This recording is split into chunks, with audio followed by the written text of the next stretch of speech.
시작을 안 누르고 하니까 시작하라고. 멋있는 이야기를 좀 하려고 했는데 앞부분이 녹음이 안 됐네요. 아주 처음부터 시작합시다. 괜찮습니다. 그냥 하죠. 아무튼 이제 그래가지고 그 얘기예요. 수행을 통해 가지고 제4선이라고 하는 높은 삼매의 경지에 올라서면 그때 비로소 내 마음이 몸에 의지하고 묶여 있구나 라고 알고 보게 된다, 이렇게 말하는 거거든요. 그런데 여기서 마음이라고 하는 건 우리가 이런 대략 마음 이래 할 텐데, 이 마음이 몸에 의지하고 묶여 있구나 라고 무언가 좀 탐탁지 못한, 무언가 마음에 들어가지 않는 그런 상태인 줄 내가 알게 됩니다 라고 말할 때, 이 몸이라는 것은 무언가 좀 마음이 의지하고 묶여야 하는 대상이 아닐 것이다, 뭐 이렇게 우리가 유추할 수 있을 것 같아요. 그러니까 마음이 몸에 의지하고 묶인다라는 것이 당연한 이야기라면, 우리 마음이 몸에 의지하고 묶여서 사는 것이 우리 삶의 어떤 문제, 즉 괴로움을 만드는 그런 조건이 되지 않는다 하면, 굳이 경에서 높은 수행의 결과로 제4선을 성취하고 그때서야 비로소 마음이 몸에 묶여 있구나, 의지하고 있구나, 이렇게 알게 된다라고 말할 이유가 사실은 없죠. 몸이란 건 무엇일까? 방금 읽어드린 거지만 경전에서는 이렇게 말을 합니다. 나의 이 몸은 물질로 된 것이고 네 가지 근본 물질, 즉 지수화풍 4대로 이루어진 것이며, 부모에게서 생겨났고 밥과 죽으로 집적되었으며 무상하고 파괴되고 분쇄되고 해체되고 분해되기 때문이다, 이렇게 했어요. 몸이라고 하는 게 제가 늘 여러 번 말씀드리는 거지만 한마디로 물질이라는 거예요. 물질이다 보니까 끝에 가서 그러죠. 무상하고 파괴되고 분쇄되고 해체되고 분해돼. 한 100년쯤 살면 물질이 가지는 특성에 의해서 죽어야 되는 거다, 이 얘기죠. 몸이라는 것은 이렇게 물질이 돼서 대충 100년 살면 죽는 겁니다. 이렇게 우리가 몸을 알잖아요. 근데 마음이라는 것은 우리가 어떻게 하나요? 기본적으로 마음이라고 하는 것은 언제 생겨났는지를 우리가 몰라요. 경전에 의하면은 무명에 덮이고 가래에 묶여가지고 이 마음이 언제 시작되어가지고 나의 삶이 진행되어 오는지를 모른단 말이에요. 중생들한테는 드러나지 않는다, 이렇게 말하는 거잖아요. 언제 시작된 줄 모르는 이 마음이 지금은 이제 한 100년 이 몸과 더불어 가지고 살겠죠. 우리가 말하는 금생의 나죠. 지금 나의 삶이 한 100년 몸과 더불어서 살아가요. 그러다가 몸이라는 거, 물질 100년짜리 요거 딱 기능이 정지한다, 죽는다, 이러되면 마음은 어떻게 되나요? 몸 따라 죽지 못하잖아요. 그죠? 제일 중요한 게 요거예요. 마음이라는 게 몸 따라 죽지 못하고 오래 살아야 돼요. 언제까지 사나요? 반도바부님, 요 마음이 언제까지 살아요? 깨달을 때까지. 그렇죠. 해탈해서 열반을 성취할 때까지. 달리 말하면 몸과 마음으로 구성된, 달리 말하면 오치원이라고 하는 자기 존재를 소멸할 때까지 사실 요 마음은 죽고 싶어도 죽지도 못하고 해탈할 때까지는 살아야 되는 거거든요. 그렇게 이제 우리가 몸과 마음을 보는 거죠. 물론 몸이라고 하는 것은 오래 산다 그래가지고 신두교에서 말하는 아뜨만 그렇게 변하지 않는 주체가 가는 건 아니죠. 우리 삶의 과정, 행위를 통해 가지고 한 번의 행위가 하나의 새로운 마음을 머물게 하고, 머문 것이 사이코, 이래가지고 오치원이라고 하는 요 나를 매 순간순간 바꿔가죠. 그러니까 우리 요거 마음이로지만 정확하게 표현하면은 연기하는 마음, 조건 따라 변하는 마음이죠. 요거 잘못 이해하면은 힌두교처럼 되죠. 그거 조심해야 되죠. 아무튼 이렇게 놓고 보면 현명한 사람이라면 몸하고 마음하고를 놓고 중심을 어디에 둬야 될 거냐라고 보면, 예를 들어서 말이죠. 제가 지금 이 몸으로 100년을 사는데 100년을 살아가는 가운데에 몸이 원하는 것들이 있어요. 몸이 원하는 거, 몸이라는 게 우리 그동안 계속 공부하는 거지만 몸이라는 게 뭐예요? 몸 이래지만 실질적으로 이거는 눈, 귀, 코, 이거 몸이죠. 안입이 설신, 안입이 설신 이러고, 마음은 요 자리에서는 이제 의, 만어 이렇게 말하는 거죠.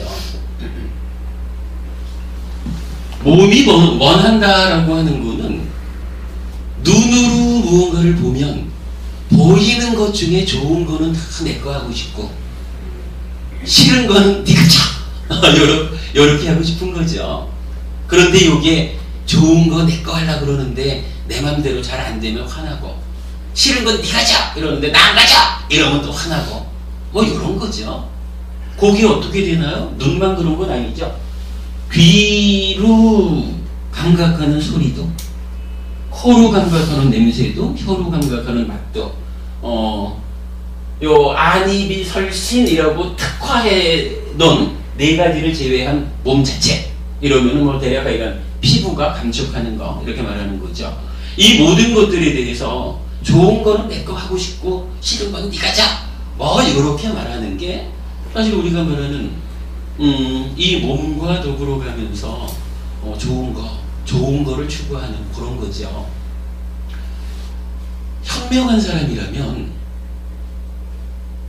그러니까 지금 이 몸과 더불어 살아가는 100년의 삶이라는 것이 물론 가장 중요한 현재 나의 삶이기는 하지만, 몸과 마음 2가지 중에 어딘가에 좀 더 비중을 두자라고 하면, 지장현 부부님, 몸과 마음 중에 어디에 더 비중을 두고 우리가 살아가야 할까요? 마음. 그렇게 봐야 되겠죠. 왜냐하면 몸이라는 것은 우리는 그냥 100년 세월 긴 것 같지만, 사실 언제부터 내가 살아갔느냐, 언제까지 살아가야 되느냐, 이런 전체적인 시각으로 보면 사실은 몸의 100년이라는 것은 잠깐 붙었다 가는 것과 같다, 이렇게 이해할 수 있는 거예요. 그러니까 마음의 삶이 워낙에 길기 때문에.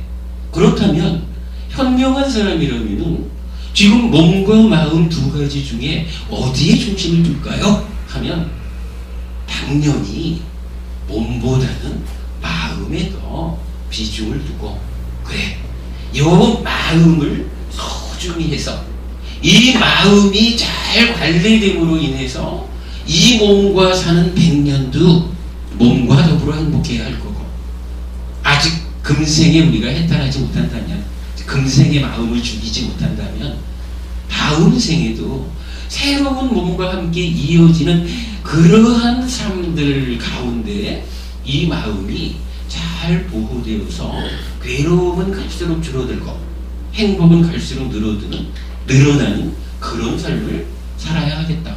뭐 이게 좀 현명하다, 세상을 안다, 나의 삶을 안다라고 하면 그렇게 생각해야 될 거 아니에요. 그런데 문제는 현실이 그렇지를 못하다는 거예요. 그래서 부처님이 지금 뭐 사문과 경을 대표적으로 놨지만은 디가니까야의 13개 경전 중에 10개인가 11개의 경전에 동일한 내용이 반복돼요. 그러니까 불교가 말하는 수행의 기준이 되는 경전이죠. 근데 이 경에서 그렇게 말하는 거예요. 사람들이 현명하지를 못해서 그냥 당장의 삶에 치우쳐가지고 살아가고 있다는 거예요. 그 살아가는 모양이 어떠냐 하니까, 이렇게 오래 살아야 되는 마음이 지가 그렇게 오래 살고 정말로 비중 있는 그런 나의 일부다, 라고 생각하지 못하고는 몸에 의지하고 묶여있다 라고 우리의 현실이, 그러니까 현실이 그렇다라고 말해주는 거예요. 마음이 몸에 묶여있다. 어떤 상태, 어떤 이야기인가요? 자, 눈으로 보이는 것 중에 좋은 거는 내 거 하고 싶고 싫은 거는 네가 져.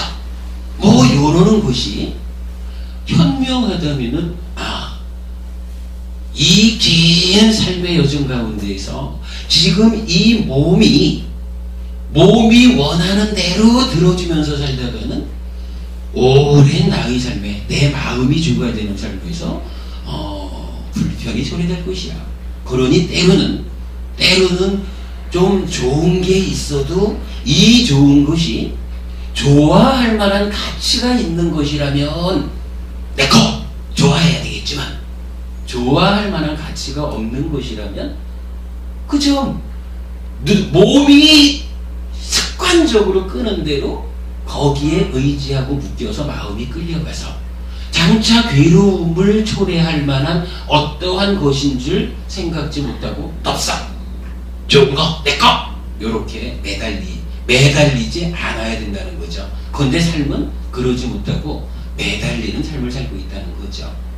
요거 제가 볼 때는 부처님이 그 제4선의 수행 이후에 첫 번째 나타나는 지혜로 요렇게 마음이 몸에 의지하고 묶여 있다라고 알게 된다, 보게 된다 라고 가르쳐 주시는 것이 결국 우리 삶의 기준을, 우리 삶의 비중을 어디에 둘 것이냐, 그것을 바르게 알아야 된다, 이 말씀을 하시는 것으로 이해를 했어요.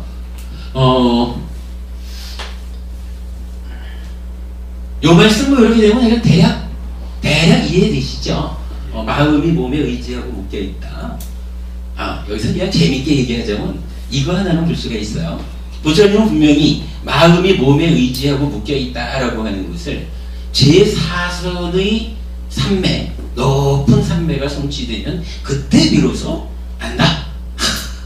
요거 마음이 몸에 의지하고 묶여있기 때문에 요것이 문제 상황이 되어서 내 삶이 괴롭구나 라는 것을 알고 본다 이랬는데, 영성부부님, 네. 요거 마음이 몸에 의지하고 묶여있는 줄 아는 방법이 또 하나가 있거든요. 부처님은 경에서 제4선의 삼매가 성취되면 그때 그런 지혜가 생겨서 안다, 이렇게 말씀하셨는데, 네. 그 방법 말고 또 한 가지 아는 방법이 있어요. 그게 뭘까요? 조금 다른 방향으로요. 산염초수에는 이 삼매를 가는 과정이죠. 전혀 다른 방법이 하나 있거든요. 근데 제가 그냥 그건 정답은 아니겠는데 이거 들으면서 생각나는 게 우리가 아프면 내 마음이 그걸로 향해 버리잖아요. 네. 그래서 묶여있다고. 그것도 몸에 의지하고 묶여있는 거예요. 네. 요거 그렇게 아픈 상태로 내가 끌려가가지고 네. 아이고 아파요 하고 살면 네. 안 된다라고 하는 게 관도법부님 말씀하신 산염초죠. 아픔이 있구나, 몸에 아프다는 현상이 일어나 있구나라고 있는 그대로 보기만 하면 그 아픔에서 우리가 벗어날 수 있는 거죠. 너무 아프잖아요. 근데 그 너무 아프다라고 하는 게 아니 그 말씀은 맞는 말씀이에요. 맞는 말씀인데 우리가 이제 수행을 하면 그렇게 볼 수 있다는 거예요. 아프다. 그런데 이게 너무 아파요 하면 여기에 너무 아픈 게 누가 아픈 거냐면 내가 아픈 거거든요. 내가 너무 아픈 거요. 근데 이거를 수행해가지고 요 아프다라고 하는 것을 대상화시켜버리면 저기에 아프다라는 현상이 있다라고 하나의 현상으로 보게 되는 거예요. 그러면 요게 내가 아픈 게 아니라 저기에 아프다는 현상이 있습니다, 요렇게 알려줘요. 그러면 아픔에서부터 내가 벗어나는 거예요. 근데 이게 있잖아요. 실제로 제가 참 우리 이사장 스님 참 많이 이사장 스님 얘기를 하는데 우리 교단 이사장 스님이 작년에 디스크 수술을 하셨어요. 허리. 그런데 디스크 수술을 마취를 안 하고 했어요. 어머님 이거 안 들어고 갔죠? 아프잖아요. 어떻게 그래요? 그런데 그게 가능한 거라. 수행을 통해 가지고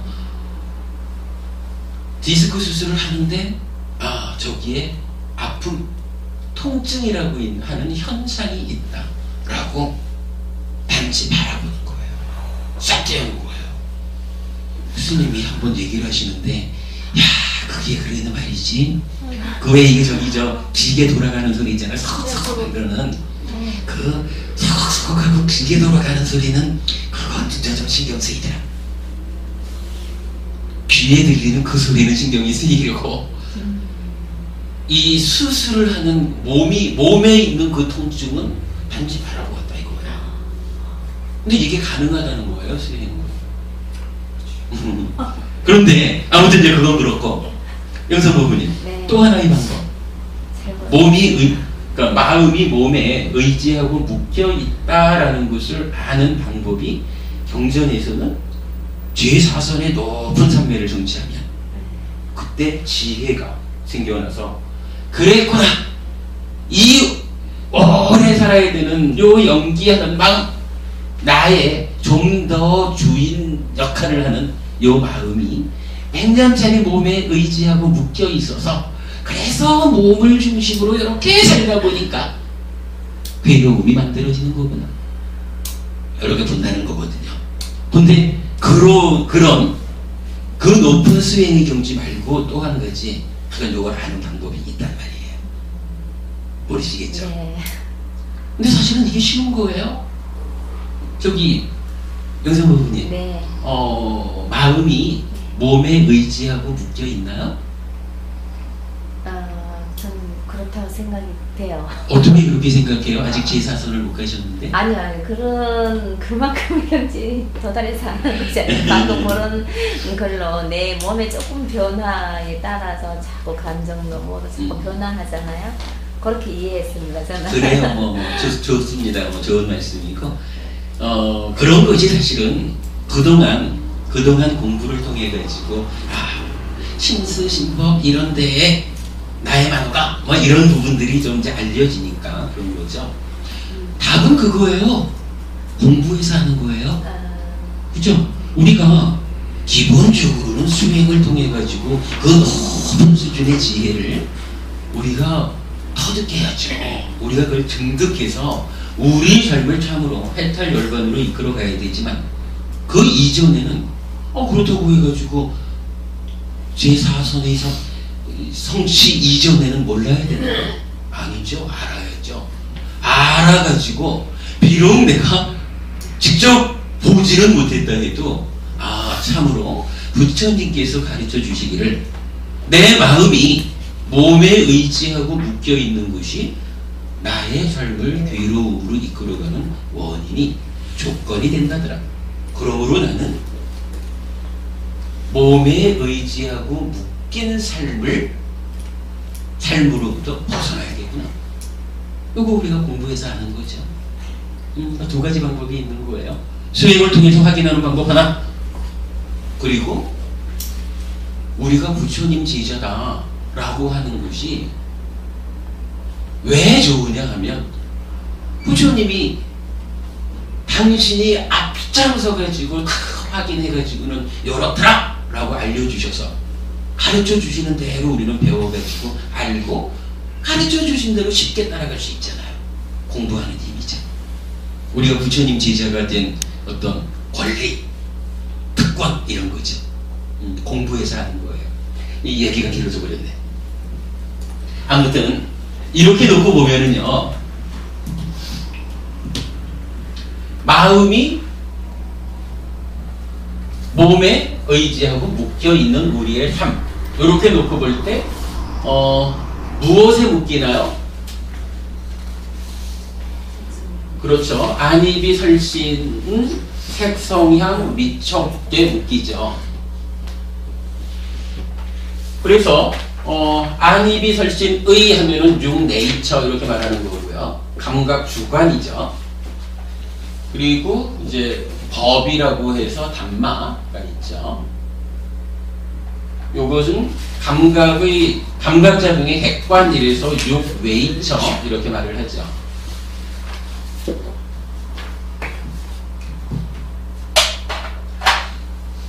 이때 요 색성향 미촉 법 6개를 말하면 육외이처 그러는데 경전에서는 요거 색성향 미촉이라는 5가지만을 좀 다른 이름으로 불러요. 다른 이름으로 부른다는 것은 이게 다르게 불려질 만한 의미가 있다라는 뜻이죠. 석가영 부부님, 요 색성향 미촉 5개를 뭐라고 하죠? 까마라고 부르네요. 아니죠. 그러면 울지요. 까마 말고. 울지. 아니 물질은 이거 안이비설신까지 포함해서죠. 그렇지요. 아니죠. 오치어는 색성향 색수상행식.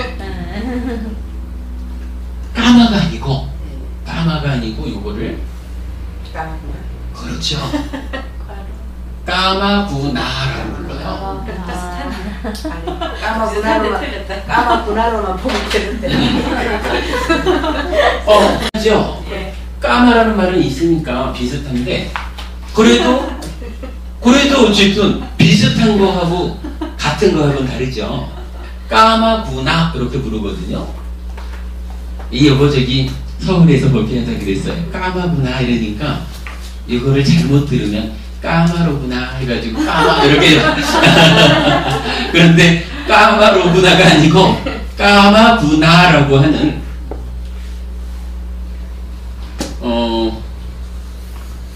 경전적으로 교학적으로 아주 중요한 어서 오십시오. 안녕하셨어요.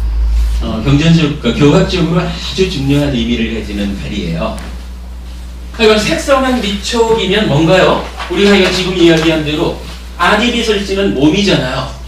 그래서 몸이라고 하는 게 기본적으로 뭐냐 이러니까 보고 듣고 냄새 맡고 맛보고 감촉하고 그러는데 웬만해서는 그 감각되는 것들에 대해서 좋은 건 내 거 하고 싫은 건 네가 자 뭐 요런 성향을 갖는다 요거죠.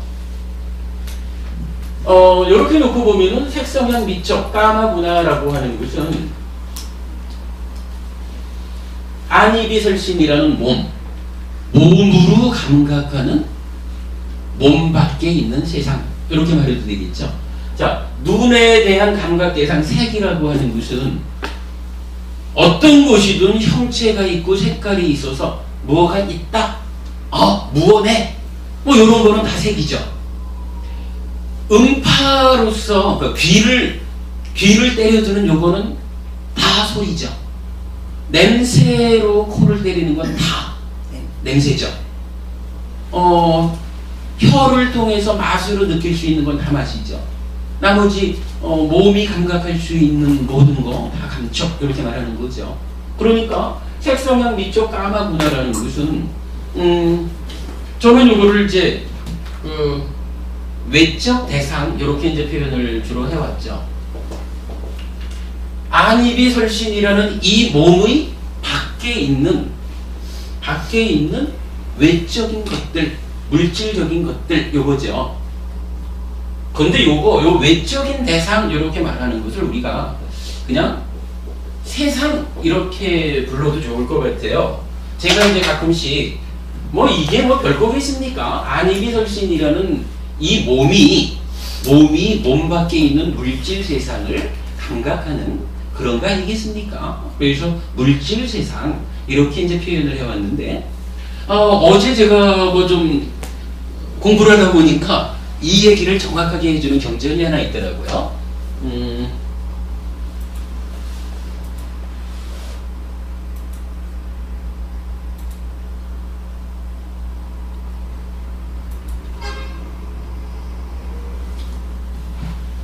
바라문경이라는 경전에서는 바라문들이요 5가닥의 까마구나를 성자의 유래에서는 세상이라고 말한다. 이거 제가 간단히 글을 적어봤는데 육내입처 안이비설신의를 마음인 의 만호와 몸인 안입이 설신으로 이해하고 몸의 대상인 색성향 미 촉을 물질 세상이라고 설명하고 있습니다. 제가 지금 그렇게 얘기하고 있는 거죠. 네. 교학적인 저희 이해로서 이렇게 설명하는 것인데, 그러니까 그동안 이제 공부하는 가운데 아 까마구나라는 것은 이렇게 몸 밖에 있는 물질 세상이구나, 이제 이렇게 이제 제가 이해를 했다라는 건데, 이제 이 경 바라본 경에서 저희 설명에 대한 경전 근거를 제시하게 되었습니다. 다섯 가닥의 까마구나, 즉 색성한 미촉을 말하는 거죠. 부처님은 이 다섯 가지야말로 세상이라고 정의해 주시는 겁니다. 자, 경전에서 그렇게 말했죠. 바라문들이요, 다섯 가닥의 까마구나를 성자의 열, 즉 부처님 가르침에서는 세상이라고 말한다, 이렇게 한 거예요. 몸으로 세상을 감각해 받아들이는 것, 그리고 그 과정에 욕탐, 찬다라가가 개입하면 세상에 대한 그 욕탐을 까마라고 하는 것입니다. 보통은 감각적 욕망이라고 번역하지만 우리 법회에서는 외적 대상에 대한 욕탐이라고 번역하고 있는데, 이제 세상에 대한 욕탐이라고 번역하여도 좋을 것 같습니다. 이랬어요. 그래서는 이제 한 단계를 더 나가버렸지만, 아무튼 지금 바라문경을 보니까 요 색성향 미촉이라는 까마구나, 요 까마구나를 외적인 대상 이렇게 봐도 되지만 그대로 이것이야말로 세상이다 라고 부처님이 정의해 주는 거예요. 그러니까 이게 색성향 미촉 이럴 때 제 앞에 있는 석가형 고모님만 색이 아니고, 따지자면 눈에 감각될 수 있는 모든 것들은 다 색, 이렇게 표현하는 거죠. 그러니까 이 세상이라는 것이 물질로 구성된 이 세상은 결국 눈, 귀, 코, 혀, 몸으로 감각되지 않는 것은 없다는 거죠. 그래서 색성향 미촉 다섯 가지를 빨리 원어로는 까마구나 이렇게 부르는데, 까마구나가 아니고 까마구나. 그런데 요 까마구나야말로 세상이다, 이렇게 이제 부처님이 정의해 주신 거예요. 그럼 이 얘기는 뭔가요? 아, 몸으로 세상을 감각하면서 내가 살아가는구나, 요 얘기를 하는 거죠. 그런데 여기서 지금 이제 읽은 글에서 한 단계 더 나간 게 뭐냐 하면 이런 얘기예요. 까마구나하고 다르게 구분되어서 또 쓰이는 말 하나가 있는데, 그게 요 까마라고 하는 말이 까마구나하고는 또 다른 의미를 갖고 쓰인다는 거예요. 속사님 부모님 아까 질문에 까마라고 답변을 하셨고, 까마에 대한 관심이 참 많으시지만, 요 까마라고 하는 게 이제 뭐냐 하면, 자, 어떻게 보면 제가 이제 오늘 뭐 계속 보이는 것 중에 좋은 건 내 거 가지고 싫은 건 너 가지고 이렇게 말을 하지만, 요거는 어찌 보면은 세상이 아니면 물질적인 대상 어떤 것이 나는 무조건 좋은 거 뭐 요러는 건 아닐 거예요. 표현하자면 저는 여기 지금 이제 부모님이 대추차를 한 잔 주셔서 대추차 요 맛있는 거 요건 내 거 이러지만, 어떤 사람인가는 똑같은 대추차를 놓고 아이고 난 대추차는 저거 뭐라 이 표현을 어떻게 해야 되나요? 뭐 맛이 그래서 난 싫어 이런 사람도 있거든요. 요 얘기예요. 대추차라고 하는 것은 그냥 외적인 대상, 세상 그 자체인 어떤 것이라 그냥 물질적인 어떤 건데, 요 물질이라는 것에 이제 나의 마음이 작용을 해가지고 내 마음이 어떻게 하냐면은 우와 맛있는 거 요거는 누구도 손대지 마, 요건 햇빛이니까 요렇게 내가 붙잡는 거잖아요. 대추차가 나를 붙잡는 게 아니라 내가 대추차를 붙잡거든.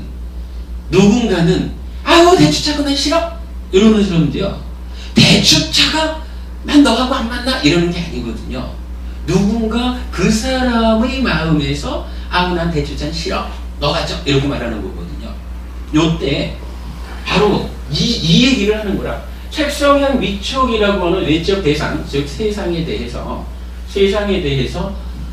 좋은 거는 내 거 가자, 싫은 거는 너 가져라 라고 하는 요런 마음작용을 일으키는 거, 요런 마음작용을 까마라고 부른다는 거예요. 요거를 이제 우리가 그동안 공부한 식으로 표현을 하면 이렇게 한번 설명을 해보죠. 요 과정은 이렇게 설명이 되어 있죠. 자, 만호, 내 마음이죠. 대추차를 하나 보았다라고 하는 것은 어떤 과정을 거치나요? 만호가, 해피스님의 만호가 몸, 뭐 그 중에 이제 눈 이래야 되겠죠. 만호가 눈을 지원해서 눈의 대상인 대추차를 보았다. 이거죠. 그러면 여기서 어떤 결과가 생기나요? 안식에서부터 의식이라는 6가지 마음이 생겨나죠.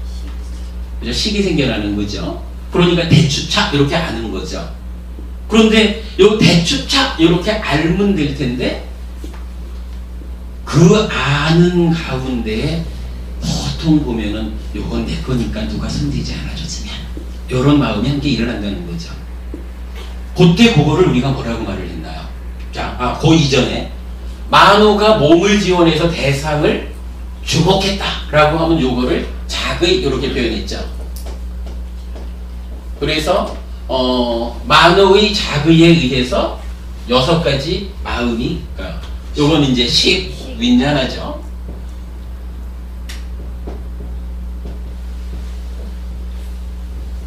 윈냐나라는 이제 아는 마음이 생겨나죠. 근데 여기에서 이게 우리가 지난주인가 또 한 번 더 공부를 했지만 만호가 그냥 만호 자체로 몸을 지원해서 세상을 감각하느냐 하면 그러지를 못하죠. 우리 이 삶이라는 게 한순간 흘러가 버리는 삶이 아니라 반복순환되는 삶이다 그랬죠. 그래가지고 요 자의가 있으면 자의에 즉 만호에 선행되는 것이 있다 그랬죠. 요 기억하시나요? 예를 들어서 여기 지금 와 오늘은 2자리가 넘는 부부님들이 계시네요. 11분이나 계시네. 그러면 11분이나 되는 부부님들 가운데 제가 왜 자꾸 영성 부부님만 쳐다볼까? 이뻤어. 그래 아마 이쁘기 때문에도 될 거예요. 그런데 이쁘기 때문이라는 그게 직접적이진 않고 이쁘다라고 하는 영성 부부님한테로 무언가 마음작용이 일어나죠. 그래서 영선 부부님이라는 대상에 마음이 주목한다, 자의하는데 11명이나 계신 부부님들 가운데 하필이면 영선 부부님을 자의할까? 라고 할 때 요 앞에 우리가 찬다라고 해서 그렇죠. 요거 뭐 의욕, 열의 이렇게 이제 번역을 하지만 우리는 요거 지향성이라는 의미를 더 비중 있게 보자 그랬죠. 그러니까 내 마음의 행위가 있는 거죠. 내 마음이 지속적으로 이걸 행위하고 있는데 그 행위가 뭐 이뻐서가 됐든 뭐 어떤 이유가 됐든 지금 영선 부부님한테로 지향하고 있는 거죠. 찬다 그렇게 불렀죠. 그래서 요 지향하기 때문에 지향하는 대로 만호는 영선 부부님이라는 지향된 대상에 자의한다. 이렇게 이제 우리가 설명을 하는 거죠. 그러고는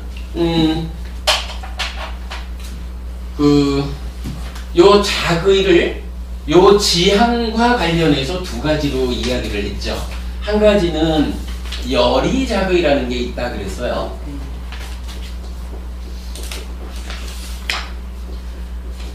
열의 자의라는 것은 뭐냐 하면 찬다라고 하는 요 지향성이 무언가에 물들지 않은 상태죠. 물들지 않고 그냥 지향한다라고 하는 마음의 작용이 있을 뿐이에요.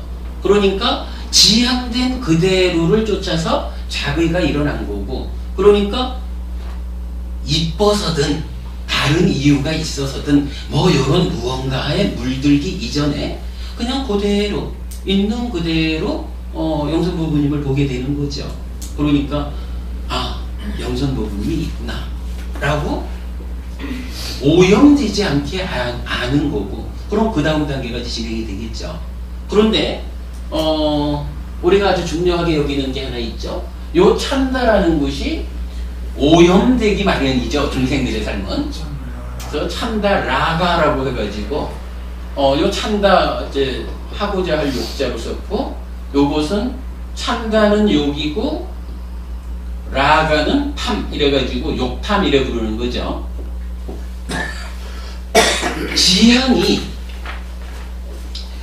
그러니까 그야말로 이제 영선부부님한테로 지향을 했는데, 왜 영선부부님을 지향했을까? 라고 하니까 여기에 어떤 형태로든 욕심이든 성냄이든 어떤 형태로든 그 오염된 마음작용에 의해서 영선부부님을 지향한 거죠.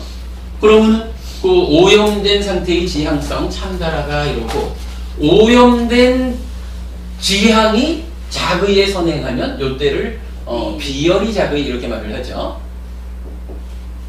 비열이 자의.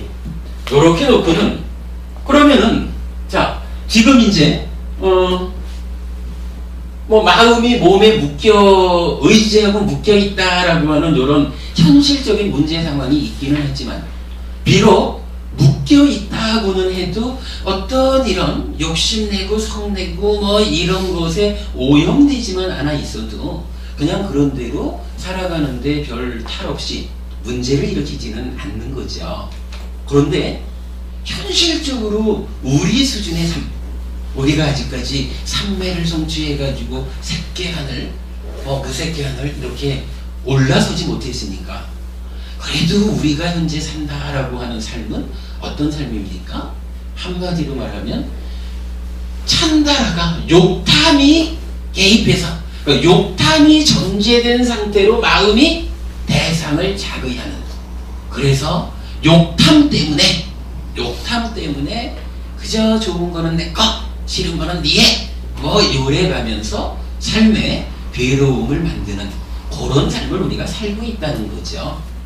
하여간 우리가 지금 현재 이런 비열이 자의 하는 삶을 살고 있죠. 그럴 때 요 까마라고 하는 말을 이제 우리가 의미를 찾아볼 수가 있는 거예요. 지금 이제 경전이 번역된 대로 보면 요 까마 어떻게 번역이 되나요? 주로 뭐 감각적 욕망, 뭐 주로 감각적 욕망 이렇게 번역을 하죠. 그리고 뭐 까마 분야를 감각적 욕망에 뭐 어쩌고 이래 이제 얘기를 하는데 좀 애매해요. 그런데 저는 요 부분을 지적해야 하는 거죠. 감각적 이렇게 표현을 하면 어떻게 되나요? 육내입처가 육외입처를 감각하는 것은 다 감각이잖아요. 그러면 만호가 단마를 감각하는 것도 사실은 감각작용이란 말이죠. 그런데 이 까마구나라고 말을 할 때는 만어와 단마의 관계는 배제한 색성향 미척만을 까마구나라고 그러고, 안입이 설신 요 몸을 구성하는 5가지가 색성향 미척이라는 세상에 대해서 비열이 자의해가지고 좋은 건 내 거! 요렇게 말하는 요 부분만을 까마라고 제한적으로 말을 하거든요. 그러니까 까마는 감각적 욕망이라고 말하면 사실은 정확한 의미는 아닌 것 같아요. 그래서 제가 요거를 어떻게 불러왔냐 하면 외적 대상, 그렇죠. 요 단마는 제외한 색성향 미척이라는 외적 대상, 그 외적 대상에 대한 욕탐, 외적 대상에 대해서 찬다라가가 작용했습니다. 이렇게 표현을 해온 거죠. 그리고 요거를 뭐 우리 이제 오늘 공부한 식으로 치자면 그냥 세상에 대한 욕탐 이렇게 해도 되겠죠. 뭐 요렇게 우리가 이제 까마를 이해하면 될 것 같아요. 그러고 요거를 이제 조금 더 의미를 분명히 하자라고 하면 어쩌면 요 세상에 대한 욕탐이라고 하는 요 부분도 조금은 더 구체적으로 봐야 돼요. 왜냐하면요, 자, 욕탐이 찬다라가가 개입을 하거든요. 그런데 찬다라가가 어디에 개입을 하냐면 색성향 미촉이라는 이 까마구나 대상에 직접 개입을 하는 건 아니잖아요. 따지자면은 만호의 선행에서 자의를 열의 자의로 할 거냐 비열의 자의 할 거냐 하는 자의에 개입을 하는 거거든. 그리고 이렇게 개입받은 자의가 좋은 건 내 거! 이런 식으로 자의하면 이걸 까마 이러는 거잖아요. 그렇게 놓고 보면 까마를 좀 더 명확하게 말하자면 세상에 대한 욕탐 이렇게 말하기보다는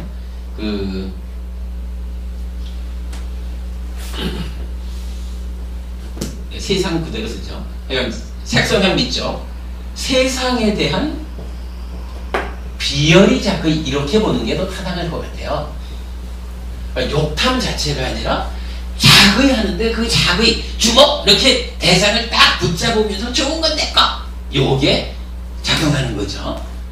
그래서 이제 까마라고 하는 것을 우리가 이렇게 세상에 대해 즉 몸으로 세상을 감각하면서 살아가면서 세상에 대해서 좋은 거는 내 거 하려고 하는 요런 그 자의 대상을 붙잡는 거 뭐 요런 의미로 이해를 하면 까마가 이제 가장 정확하게 의미를 찾는 게 아닐까 하는 생각을 합니다.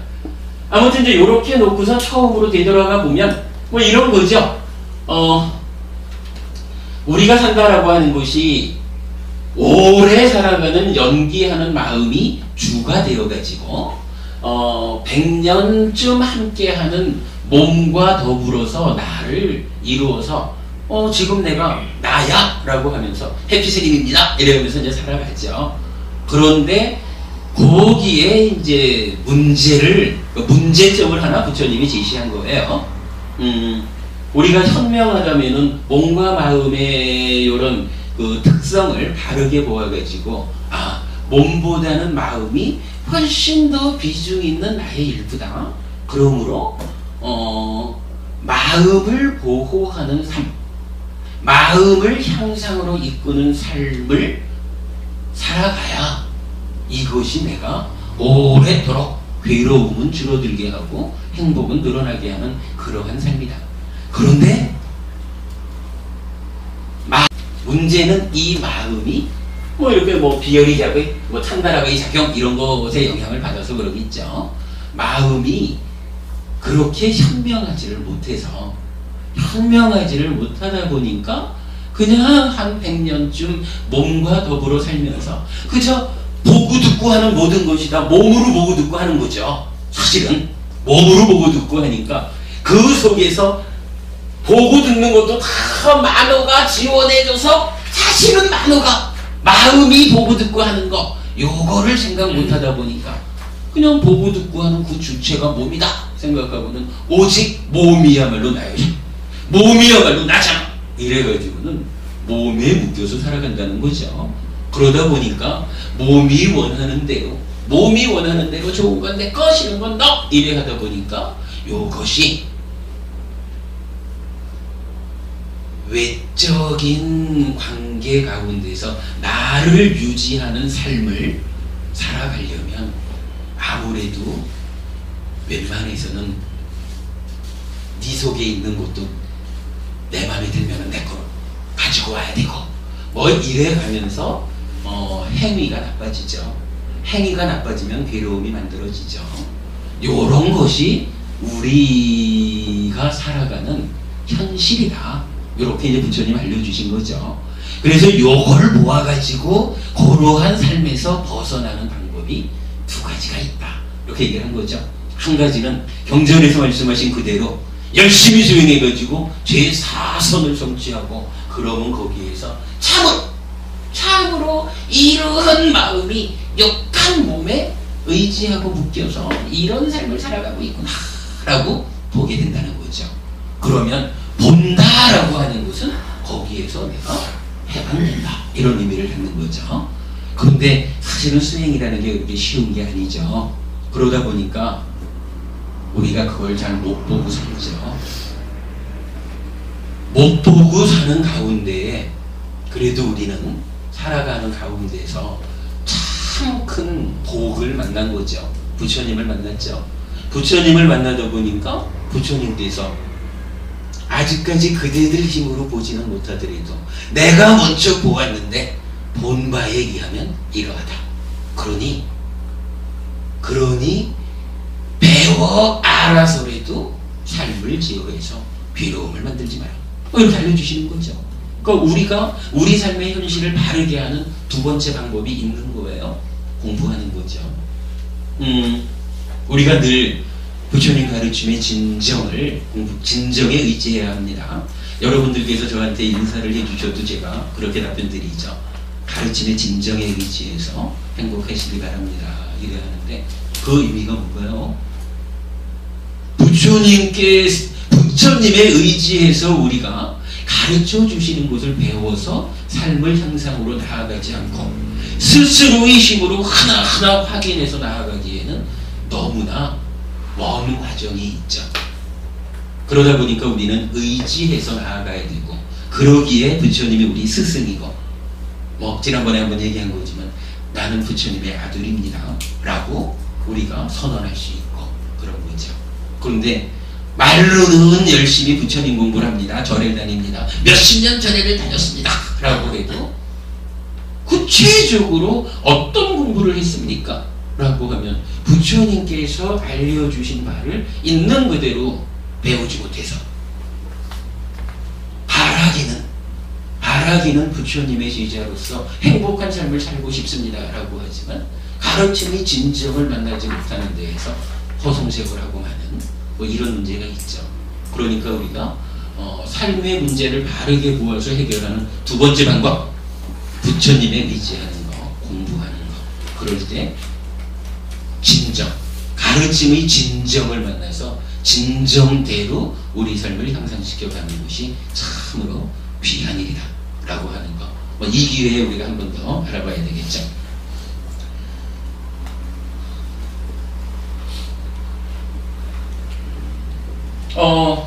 까마라고 하는 표현을 그냥 이렇게만 이해한 거로 하겠습니다. 제가 본래 계획은 찬다라고 하는 마음작용 앞에 위닦아라고 하는 마음작용이 있었죠. 요거 일으키는 생각. 그러니까 몸과 말과 만으로 우리가 행위하게 되는데 행위의 출발점, 행위의 시작점은 무엇입니까? 라고 할 때 위닦아라고 하는 말을 쓰죠. 그래서 요 위닦아에서 생각이 일어나주면 그 다음 단계에 찬다라고 하는 과정이 있어서 이렇게 자의에 개입합니다 라고 하는데, 요 위닦아가 어떤 것이 있느냐라고 하는 부분을 이제 설명을 좀 드리려고 했는데, 자, 오늘 여러분 나눠드린 교재 중에 가르침의 기적 경이로움이라고 된 교재가 있어요.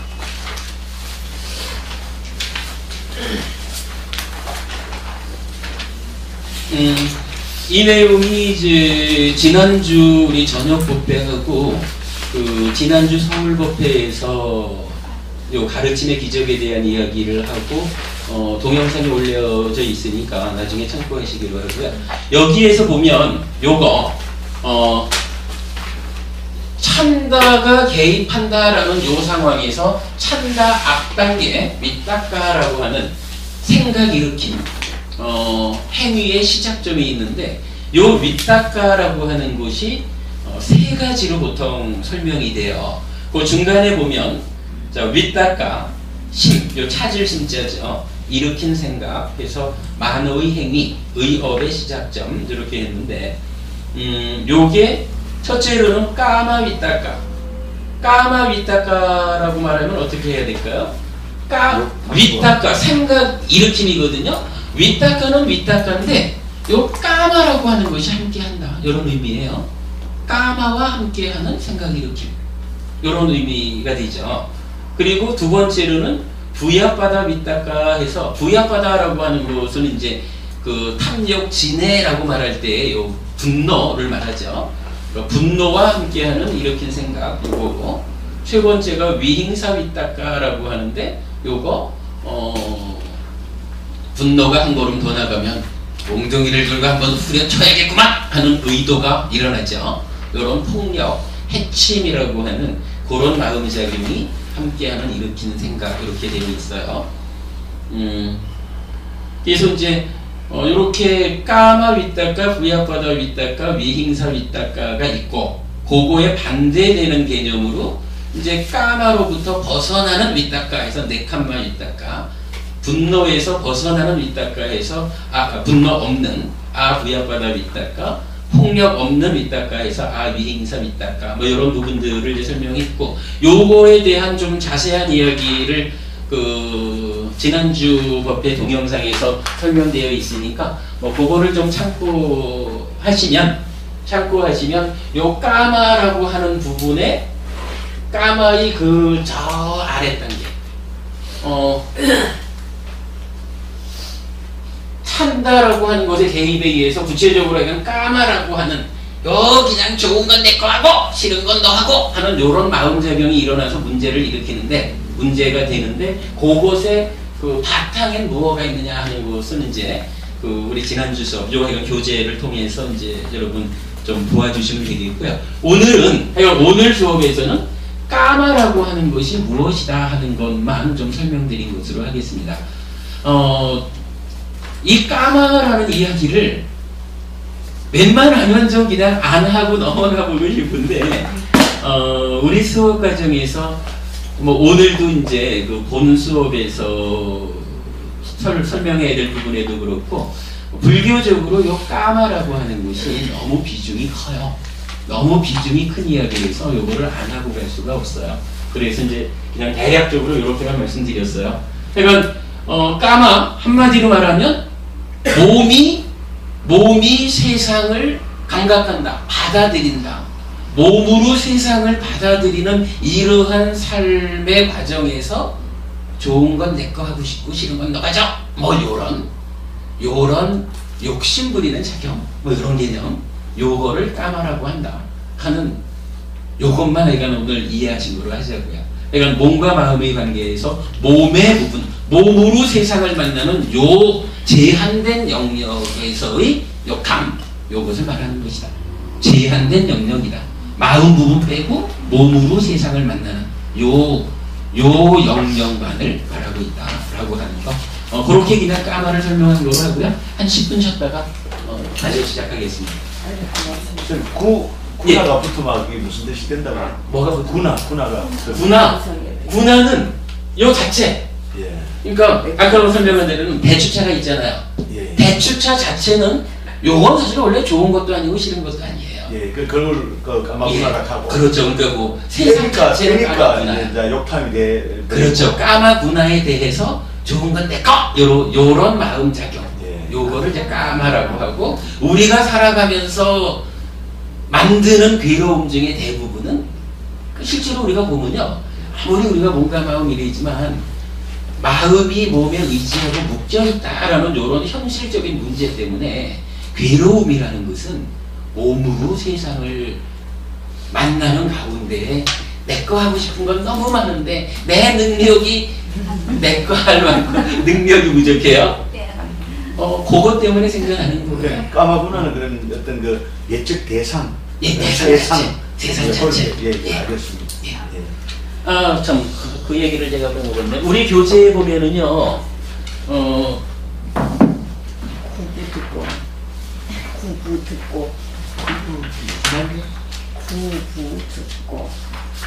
듣고 불 듣고가 아니고 구부 듣고 아주 쉬가지고.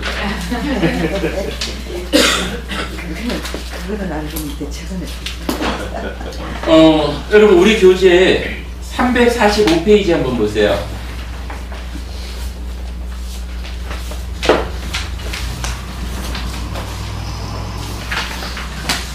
345페이지 보면 수행본문에서 니까야로 푸는 니까야 3 수행본문 되어 있는데, 이제 한 페이지를 넘기면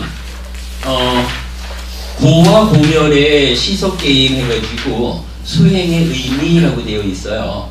그러니까 산다라는 것이 괴로울 것이냐 괴로움이 소멸된, 즉 행복할 것이냐, 요거가 시소를 올려놓고 있는 것과 같은 거예요. 그래서 괴로움으로 나아갈 조건이 더 힘이 세면 삶이 괴로워지는 거고, 괴로움의 소멸, 행복을 만드는 쪽이 힘이 세면 삶이 행복해지는 거거든요. 그러니까 그야말로 이게 시소 게임이라, 이 시소 게임으로 수행을 설명해 본 거죠. 그래서 몇 장 넘기면 350페이지 가시면 그림이 그려져 있어요. 자, 350페이지 고와 고멸의 시소 게임이라는 그림이 있죠. 시소가 한쪽에는 탐진치가 얹어져 있고 한쪽에는 빤야가 얹어져 있는 거예요. 지혜. 그러니까 탐진치하고 빤야하고가 시소를 타고 있는 거예요. 탐진치가 무거우면 괴로움으로 기울 거고, 빤야가 무거우면 고멸, 행복으로 기울 거거든요. 그런데 이 둘이 딱 앉아있는 것만 가지고 게임이 되진 않는다는 거라, 지원군이 있어요. 탐진치는 5가지 장애가 지원을 하고, 빤야는 사실이에요. 빤야는 사념처가 지원을 해요. 그런데 지원군 가운데 또 선봉장이 있어요.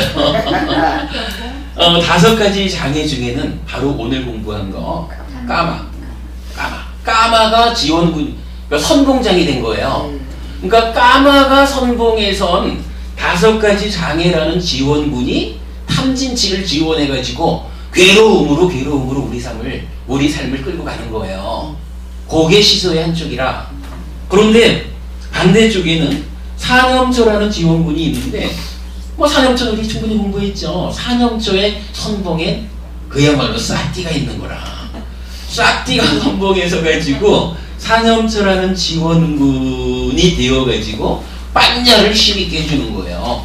그래서 우리 삶을 행복으로 이끌어가는 거거든요. 요 그림 어렵지 않죠? 그냥 짠하면서도 자상하게 표현된 거죠. 그 다음 장에 보면은 요 지원하는 관계 이렇게 이제 표현되어 있고 그런데, 사실은 우리가 이제 지난 몇 주 동안에 수행 본문을 통해 가지고 그 싸띠 수행 총괄 이래 가지고 수행의 큰 그 원래 그 목적점에서부터 사념처 사마타 윗바사나의 의미에서 사념처를 설명하는 거기까지를 했고, 그 다음에 그렇다면 이 싸띠는 어디서 오느냐? 싸띠는 본질적으로 무엇이냐? 하는 부분까지를 그 싸띠 수행 총괄로 해가지고 공부를 했거든요. 일단은 여러분 우리 저 수업 보고 동영상을 참고하시면 다 이제 그 복습이 되는 거죠. 그렇게 보면 지난주까지 우리가 그 시소 게임 중에 그러니까 행복 측에 앉아있는 싸띠 사념처 빤야라고 하는 이쪽 공부를 한 거예요. 그런데 요거 이제 제가 보자. 다음 장 어디더라?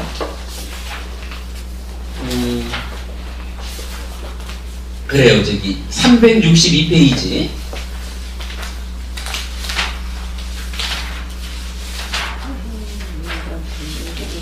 362페이지를 가보시면 지피지기 백전백승이란 말을 써놨어요. 이게 그렇잖아. 우리 삶이 시소게임을 한다면 시소게임 가운데 어차피 우리 편은 그래도 우리가 행복하자고 살지 괴롭자고 공부하는 건 아니죠. 그러니까 지피지기 가운데 지기, 나를 아는 것은 고멸적으로 싹띠, 사념처, 빤야 이쪽을 아는 게 되겠죠. 나를 아는 거라. 그러면 지피, 적도 알아야 되잖아요. 적이라는 것이 싹띠 아니죠. 까마를 선봉장으로 해서, 그러니까 까마를 선봉장으로 한 5가지 장애라는 장애의 지원을 받는 탐진치 요거잖아요. 이쪽을 또 알아야 되잖아요. 그래야 나도 알고 적도 알고 그래야 백전백승하지. 그렇게 이제 표현을 했는데, 그러니까 오늘 우리가 요 까마를 알아보자라고 한 것은 요 개념, 시소 게임 하에서 지피지기 하려니까 이제 그동안 우리가 나를 알았다면 이제부터 상대방에 대해서 알아보자 하는 그 작업의 시작을 오늘 한 겁니다. 까마가 이건 뭐 그런 의미에서 적군의 선봉장이니까 일단 선봉장에 목을 쳐야 전쟁에서 이기죠. 까마별이 중요한 건데, 그러니까 이 부분이요. 그러니까 이 시속 게임과 관련돼서 지피지기 백전백승까지 해가지고 꽤 많은 글이 적혀져 있어요. 그러니까 경전에서 말하는 요 까마와 5가지 장애, 탐진치에 관한 거, 싹띠, 산영적, 관녀에 관한 거를 약간 뭐 모아서 정리하느라고 해봤거든요. 여러분 그 시간 나는 대로 좀 이제 책 교재를 좀 활용해 주시고, 언젠가 이건 기회가 되면 요 부분을 좀 구체적으로 설법할 때가 있을 거고요. 제가 오늘 이렇게 설명드렸습니다. 백전백승하려면 일단 적군을 알아야 됩니다. 백전백승을 위하여. 자, 한 10분 쉬었다가 시작하겠습니다. 백전백승을 위하여.